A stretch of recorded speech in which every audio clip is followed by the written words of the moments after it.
Economy today और economy today में आज हम बात करेंगे जीडीपी नंबर्स की, जो कि कल जारी किए गए तीसरी तिमाही के और पूरे साल भर के 7.1% का जो आंकड़ा है इस साल की जीडीपी ग्रोथ के लिए सरकार ने दिया है। इस मुद्दे पर जुड़ा कोई भी सवाल या फिर उलझन आपके दिमाग में है तो #इकॉनमी टुडे का इस्तेमाल कर सकते हैं। economytoday.ddnews@gmail.com के जरिए आप हम तक पहुंच सकते हैं अगर आप जीमेल का इस्तेमाल करते हैं। अंशुमान तिवारी जी, जो कि एडिटर हैं इंडिया टुडे हिंदी के, वो हमारे साथ इस कार्यक्रम में हैं। बहुत बहुत शुक्रिया अंशुमान जी वक्त निकालने के लिए, और वो आपके सवाल लेंगे तो इस पार्टिसिपेटरी प्रोग्राम में आप भी हिस्सा ले सकते हैं। चलिए शुरुआत करते हैं इकॉनमी टुडे की।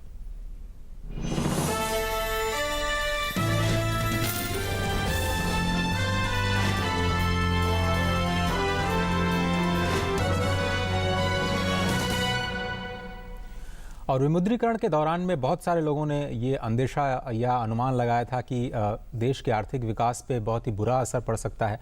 कुछ बड़ी हस्तियों ने 2% तक की गिरावट की बात कही थी जीडीपी में, लेकिन जो कल के आंकड़े जारी किए गए उससे इन तमाम जो उम्मीदें, आकलन या फिर जो आशंकाएं थी वो कम से कम निराधार साबित होती हुई दिखाई दी। तीसरी तिमाही में 7% और पूरे साल में 7% से ज़्यादा की विकास की बात करता है जो सरकार का आंकड़ा। आइए देखते हैं ये रिपोर्ट, उसके बाद इस चर्चा की शुरुआत करेंगे।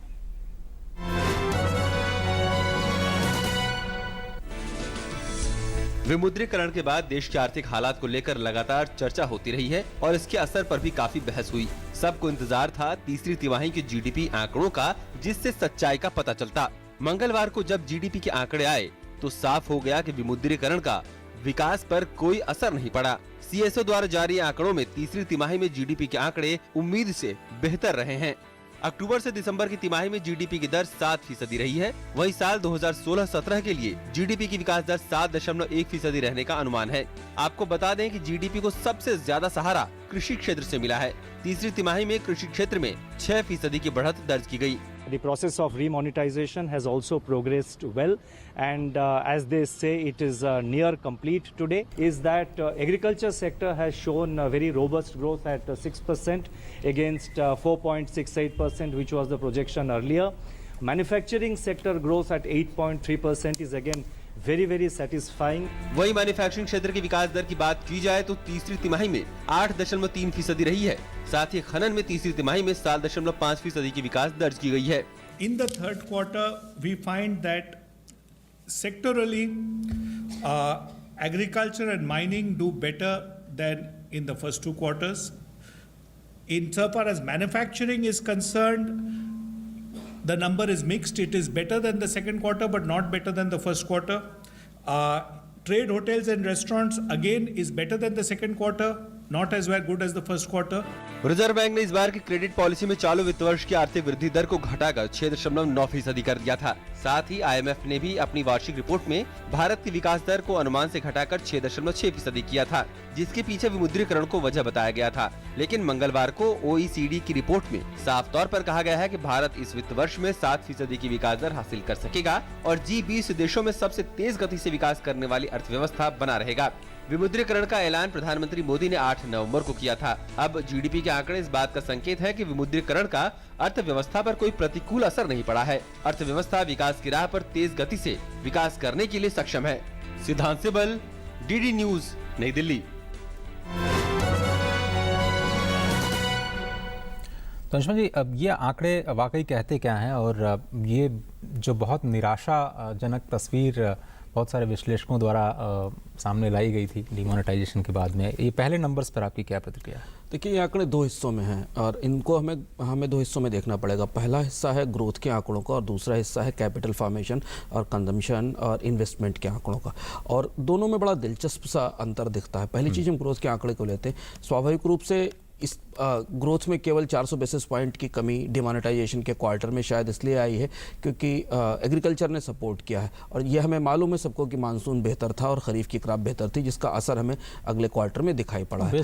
और दूसरा बड़ा इशू बेस इफेक्ट का है, क्योंकि बेस इफेक्ट बदला है। और तीसरा, जीडीपी एक्सपेंड हुआ है जो इससे पहले के क्वार्टर से दिखाई देता है। लेकिन अगर इन्हीं आंकड़ों को आप दूसरी तरफ पलट कर देखें, जहां दूसरे बड़े नंबर आते हैं कि भारत में कंजम्पशन एक्सपेंडिचर कितना बढ़ा है इन्वेस्टमेंट कितना बढ़ा है, इन्वेस्टमेंट में करीब 11% की ग्रोथ दिखती है। ये आंकड़े थोड़े मतलब हमको इसको will have to take it with a pinch of salt. और जैसा चीफ स्टैटिस्टिशियन टीसी अनंत ने कहा कि इससे कोई फाइनल कंक्लूजन है, कोई अंतिम निर्णय निकालना अभी तय संभव नहीं है। और दूसरी तरफ जैसा गवर्नमेंट ने कहा कि उसके पास डिमोनेटाइजेशन के पूरे नंबर्स नहीं आए हैं, अगर इन दो तथ्यों की रोशनी में देखा जाए तो मुझे लगता है कि ये आंकड़े अधिकतर टैक्स रेवेन्यू के बेस पर बनाए गए हैं। अच्छा। अगर आप अंडरलाइन देखें तो ये जो क्वार्टर का टैक्स रेवेन्यू बेस था, शायद उसको बेस बनाकर ग्रोथ के आंकड़े को प्रोजेक्ट किया गया। और जैसे हमने देखा है कि भारत में जीडीपी के एडवांस एस्टीमेट बाद में रिवाइज एस्टीमेट्स में बदलते रहते हैं, तो शायद आने वाले समय में बदलेंगे। पर कुछ बहुत सारी इंटरेस्टिंग इनसाइट्स हैं इन डेटा में, जिन्हें जो चैलेंज किए जाएंगे। इसी तरह का कुछ सरप्राइज हुआ था जो एक्साइज के नंबर्स थे। एक्साइज में टैक्स कलेक्शन के नंबर्स हमने देखा इनडायरेक्ट टैक्स साइड में, और वो भी सरप्राइजिंग थे कि डिमोनेटाइजेशन के दौरान एक्साइज में या फिर कहें कि उत्पादन में यहाँ इतनी बड़ी वृद्धि क्यों, क्योंकि इनडायरेक्ट टैक्स में जो सबसे बड़ा कंट्रीब्यूटर था वो एक्साइज की वजह से ही हमें वो दिखाई दिया था। क्या ऐसा संभव है कि लोगों ने रिपोर्ट किया हो, कंपनीज ने ज़्यादा इन्वेस्टमेंट रिपोर्ट किया हो या प्रोडक्शन रिपोर्ट किया हो और उसकी वजह से ये रिफ्लेक्शन दिख रहा है? देखिए, मैं इसलिए टैक्स की बात कह रहा हूं क्योंकि अगर सरकार के टैक्स के आंकड़े सही हैं तो फिर ये आंकड़े भी सही होने पड़ेंगे। अगर सरकार ने पहले दावा कर दिया था कि डिमोनेटाइजेशन के क्वार्टर में एक्साइज का रेवेन्यू बढ़ा था, तो फिर उन्हें यह बताना पड़ेगा कि इस क्वार्टर में इकोनॉमिक ग्रोथ भी बढ़ी थी। और अगर आप इस डेटा को भीतर जाके एनालाइज करें तो आपको ये दिखाई देगा कि इन्वेंट्रीज घटी हैं, जबकि कंपनीज के रिजल्ट्स और नंबर्स काफी मिक्स हैं उस क्वार्टर में। कुछ कंपनीज ने अच्छा प्रोडक्शन, अच्छी सेल्स रिपोर्ट की, पर बहुत सारे जनरल नंबर्स उसके अगेंस्ट जाते हैं। लेकिन अगर टैक्स के नंबर्स, एक्साइज नंबर्स जिनको आप जिक्र कर रहे हैं, और मैन्युफैक्चरिंग के नंबर्स को एक साथ रख के देखें तो दोनों एक दूसरे से लिंक होते हैं। इसलिए मैंने कहा कि ये अगर सरकारें मान रही है कि उसके पास नोट बैन के दौरान या डिमोनेटाइजेशन के दौरान भारतीय अर्थव्यवस्था पर क्या असर पड़ा, इसका ठोस आंकड़ा उपलब्ध नहीं है, तो शायद ये सारे नंबर्स टैक्स की ग्रोथ से बनाए गए। एक छोटा सा ब्रेक लेते हैं। ब्रेक के बाद हम वापस आएंगे तो जो ग्रॉस फिक्स कैपिटल फॉर्मेशन या फिर जो कंजम्पशन जिसकी बात आपने की, दोनों ही सरकारी और गैर सरकारी, उस पर भी हम चर्चा करेंगे। और सवाल अगर आपके जहन में है तो आप हैशटैग इकोनॉमी टुडे का इस्तेमाल कीजिए और ट्विटर के जरिए आप अपना सवाल पहुंचा सकते हैं। देखते रहिए economy today.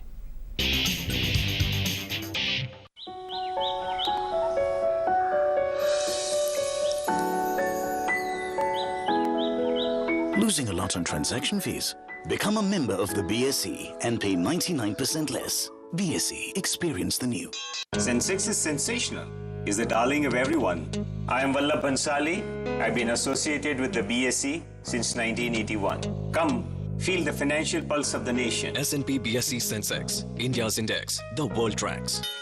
To benchmark against Sensex is to benchmark against 30 best Indian companies. I am Dinesh Thakkar. I am associated with BSE since 1987. Come, feel the financial pulse of the nation. S&P BSE Sensex, India's index, the world tracks. Mood of the nation is always in tandem with Sensex. I am Ketan Marwadi and have been associated with BSE since 1990. Come, feel the financial pulse of the nation. S&P BSE Sensex, India's index, the world tracks. Increase your playing field. Introducing S&P BSE 100, India's most broad-based derivatives traded index.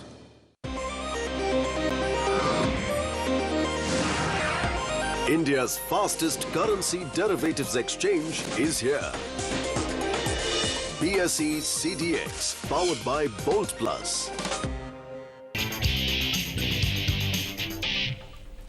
स्वागत है आपका। आप देख रहे हैं economy today. और कल जो जीडीपी के आंकड़े जारी किए गए उसमें जो पर कैपिटा इनकम है उसमें 10% से ज़्यादा की ग्रोथ दिखाई दी और इस साल 1,03,818 रुपये प्रति व्यक्ति आय होने की उम्मीद है, ये आंकड़े कहते हैं। साथ ही साथ जो GFCF यानी जो फिक्स एसेट फॉर्मेशन जिसे आप कह सकते हैं कि इंफ्रास्ट्रक्चर पे कितना इन्वेस्टमेंट किया जाएगा, उसमें 1 लाख करोड़ रुपए से ज़्यादा की बढ़त दिखाई देती है पिछले साल के मुकाबले अगर बात की जाए। अंशुमान जी, इन नंबर्स को आप कैसे देखें? तो मैंने कहा कि दूसरे नंबर थोड़े चैलेंज करने वाले हैं और जिन पर शायद आने वाले समय में हमें अगले तिमाही के नंबर के आंकड़ों के बाद समझ में आएगा। जैसे ये बात थोड़ा भरोसे लायक नहीं दिखती है कि डिमोनेटाइजेशन के क्वार्टर में लोगों का खर्च, जिसको पर्सनल कंजम्पशन एक्सपेंडिचर, जो भारत के आर्थिक उत्पादन में जीडीपी का बड़ा हिस्सा शेयर करता है, उसमें वो 2 गुना हो गया, 5% से 10% हो गया। ये नंबर कहाँ बढ़ा? आप एक तर्क ये दिया जा सकता है कि शायद लोगों ने बहुत बड़े पैमाने पर पुरानी करेंसी को खर्च किया, लेकिन वो करेंसी का खर्च बाकी सेल्स में रिफ्लेक्ट होना चाहिए था, बाकी चीज़ों की सेल्स में रिफ्लेक्ट होना चाहिए था, वो उसे सपोर्ट नहीं करता। मुझे लगता है कि इस पर चर्चा होगी और अगली तिमाही के आंकड़ों से हमको ये बात दिखाई देगी। दूसरा ये कि इन्वेस्टमेंट में बहुत तेज ग्रोथ दिखाई दी इस क्वार्टर में डिमोनेटाइजेशन के क्वार्टर में लगभग 8 से 9% इन्वेस्टमेंट, क्योंकि इससे पिछले क्वार्टर में इन्वेस्टमेंट की ग्रोथ माइनस में थी। तो अगर वो आप नकारात्मक ग्रोथ को और इस ग्रोथ को मिला लें तो लगभग 8 से 8.5% की ग्रोथ इन्वेस्टमेंट में क्वार्टर में दिखाई देती है। ये आंकड़ा भी थोड़ा चुनौतीपूर्ण है, क्योंकि आंकड़ा कहाँ से आया, जैसे मैंने कहा है कि शायद टैक्स की ग्रोथ के आंकड़े को सब जगह प्रोजेक्ट किया गया और उस प्रोजेक्शन से ये आंकड़ा बनाया गया है। दूसरा, ये सरकार का एक्सपेंडिचर भी करीब करीब 6 से 7% बढ़ा है। हम ये मान सकते हैं कि ये क्लेम मान सकते हैं कि शायद सरकार ने नोटबंदी के दौरान 3 महीनों में काफ़ी पैसा खर्च किया होगा तो सरकार के आंकड़े की हम बात कर सकते हैं। तो ये जो 3 आंकड़े हैं, ये 3 आंकड़े आने वाले समय में अगली तिमाही में हमें और स्थिति स्पष्ट करके देंगे, क्योंकि अगर हमें मानते हैं कि डिमोनेटाइजेशन का असर 3 महीने के पहले क्वार्टर में रहा और अगले महीने के दूसरे क्वार्टर में ख़त्म होने वाला है, और रिमोनेटाइजेशन जब हो जाएगा या हो गया है अप्रैल मई के बाद, तो अगले क्वार्टर्स में फिर ग्रोथ बहुत तेजी से वापस आनी चाहिए। जब हम नोटबंदी के दौरान ग्रो कर रहे थे, तो फिर जब नोटों की सप्लाई हो जाएगी उसके बाद तो फिर ग्रोथ और अच्छी होगी। और जो चौथी तिमाही के आंकड़े आएंगे, क्या इससे बेहतर होने की उम्मीद है? जो कल माफ कीजिएगा आरबीआई ने आंकड़े जारी किए क्रेडिट ग्रोथ के, वो बहुत ही एक तरह से कहें नकारात्मक है। सारे सेक्टर में जो क्रेडिट ग्रोथ है वो काफी कम रही है। मैं इसीलिए कह रहा हूं कि बहुत सारे कंट्राडिक्शंस हैं। आरबीआई का जो आंकड़ा मॉनेटरी पॉलिसी में आया, उसने ग्रोथ में कॉन्ट्रैक्शन या कमी प्रोजेक्ट की, सरकार ने का आंकड़ा उससे बिल्कुल अलग जाता है। अगर आप IMF या बाकी ग्लोबल एजेंसियों के आंकड़े देखें तो वो बिल्कुल सरकार के आंकड़े से अलग जाते हैं। तो अब अगले क्वार्टर की ग्रोथ के नंबर में क्या आरबीआई, सेंट्रल बैंक और सरकार आसपास खड़े होंगे? क्योंकि इस पूरी ग्रोथ को, कैपिटल फॉर्मेशन को सपोर्ट करने वाला आंकड़ा सरकार नहीं मिलता है, क्योंकि कैपिटल फॉर्मेशन 2 स्थितियों से हो सकता है, या तो लोग प्राइवेट इन्वेस्टमेंट करें या खर्च करें, या फिर उसके बाद बैंक का क्रेडिट बढ़े। तो ये तीनों आंकड़े जो कैपिटल फॉर्मेशन को, जिसकी आप जिक्र कर रहे हैं, पूंजी निवेश को सपोर्ट करने वाले, वो तीनों आंकड़े एक दूसरी पिक्चर दे रहे हैं। So let's take certain questions. Chumanji, we're getting in questions on our social networking handles. Let's take those questions now. The first question is on a Twitter handle. Let's have a look at that tweet now. GDP क्या होती है और सरकार इसमें कमी और बढ़त आने का कैसे पता करती है? बहुत ही जेनरिक क्वेश्चन है रामकिशोर पांडे जी का। जीडीपी एक ऐसा आंकड़ा है जिससे कि आप जान सकते हैं कि हर तिमाही में, हर महीने में या साल भर में किसी देश की अर्थव्यवस्था के अलग अलग क्षेत्रों में कितना आर्थिक उत्पादन हुआ। उसका एक मूल्य पैमाना होता है, उसका एक बेस ईयर तय किया जाता है। उस आधार पर सरकार तय करती है, या आंकड़ा विशेषज्ञ सरकार के तय करते हैं कि कृषि में कितना उत्पादन बढ़ा, उद्योग में कितना उत्पादन बढ़ा, सर्विसेज सेक्टर में कितना उत्पादन बढ़ा, और इसके आधार पर निर्धारित होता है कि आपकी अर्थव्यवस्था की विकास दर किस तरह से बढ़ रही है। इसे 2 तरह से नापा जाता है। एक तो इसमें जब महंगाई की दर शामिल कर ली जाती है तो ये करंट प्राइसेस का नंबर हो जाता है, और एक जब महंगाई की दर को आप हटा देते हैं और एक बेस प्राइस ले लेते हैं जिसे 2010-11 के मूल्य के आधार पर, तो उसको रियल जीडीपी की ग्रोथ मानी जाती है। जिसमें एक चीज़ पॉइंट आउट करने वाली बात है कि आप अगर नंबर्स को डिसेक्ट करें और ये देखने की कोशिश करें तो एग्रीकल्चर और मैन्युफैक्चरिंग में ग्रोथ दिखाई देती है, सर्विसेज में तेज कॉन्ट्रैक्शन दिखाई देता है। अब मुझे ये भी एक चैलेंज है कि सर्विसेज में तेज कॉन्ट्रैक्शन है, जबकि सर्विसेज ने पिछले 3 क्वार्टर में, 4 क्वार्टर में ग्रोथ को काफ़ी सपोर्ट किया था। Let's take other question, Anjumanji. This question is on our Gmail handle. Let's have a look at this question too. What effect on GDP growth in Indian financial market after demonetization? Pragya Tripathi, Mr. Anshuman. Financial market is doing very well, and I'm surprised. I was just doing some data crunching. Last year in the January-February, Nifty has actually given the best return. Absolutely. Even in last 4 5 years. One of the best 2 months India has seen in last 3 4 years. So that way, it is a great start for Indian market if you take from the January post demonetization. So probably either the market has discounted demonetization or the foreign investors have invested more.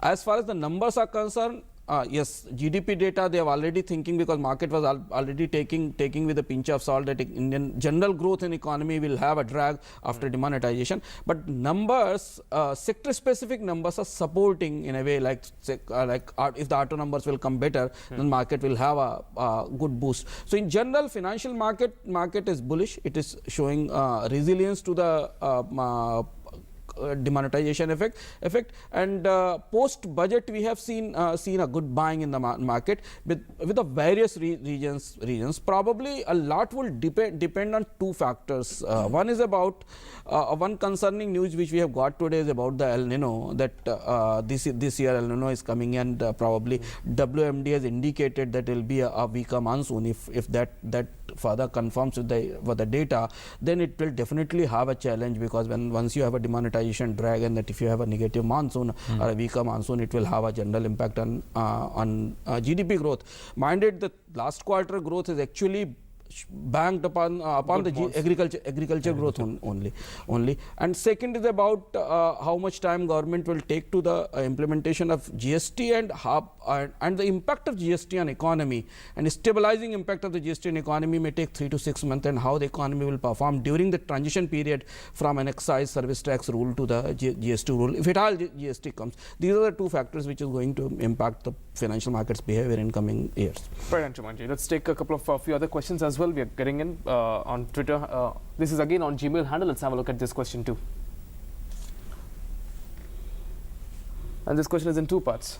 How government balances GDP growth rate continuously after big changes in economy and after GST is applied? What effect applies in GDP growth rate too? This is by Shubham Golash. We have discussed about the GST. Absolutely. See, GST's impact on the economy is still yet to be measured. Earlier it has been considered that GST may aid to 1% growth in the economy, provided GST comes in a sort of single tax, one nation, one tax formula, which is not there. We are getting 3/4 slab tax rate. And if you go by the numbers projected by RBI and other agencies, that Indian economy has got a drag of at least 1% due to the demonetization, if you go by the economic survey and others. So if the GST will aid 1%, if it after coming, it will have to balance it. So we'll have to see that how GST comes up, because it will still under the process, how the states will transform their taxation system towards the GST. We'll have to see that impact on economy, and whether it is going to boost the consumption or not. But in the short run, for the 3 to 6 months, everyone is thinking that it will a transitory phase. So the real impact of the GST in economy will only be visible in 2018-19 probably. Absolutely. तो जल्दी से कुछ Twitter के सारे सवाल तो नहीं ले पाएंगे. कुछ लोग ये कह रहे हैं कि क्या जो जीडीपी नंबर्स हैं उन पे भी सवाल उठने शुरू हो गए हैं चाइना की तरह. कुछ लोग ये कह रहे हैं कि जो मेक इन इंडिया प्रोसेस है या फिर जो इन्वेस्टमेंट है उस पर क्या असर पड़ेगा. क्या गवर्नमेंट का इंटेंशन और एग्जीक्यूशन बहुत अच्छा है, ये दिखाता है ये जीडीपी नंबर. और कुछ लोग ये भी कह रहे हैं कि जो रेस्पेक्टेड मनमोहन सिंह जी ने कहा है, क्या उनकी बात को एक तरह से नकारता दिखाई दे रहा है.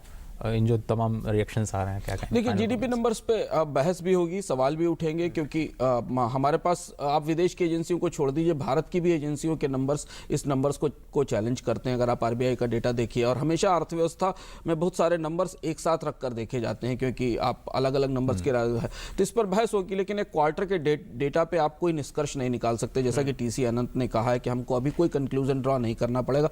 अगले क्वार्टर में जो चौथा क्वार्टर है, उसके नंबर आने के बाद हमें एक पूरी तस्वीर दिखाई देगी कि डिमोनेटाइजेशन ने किस तरीके का इम्पैक्ट किया.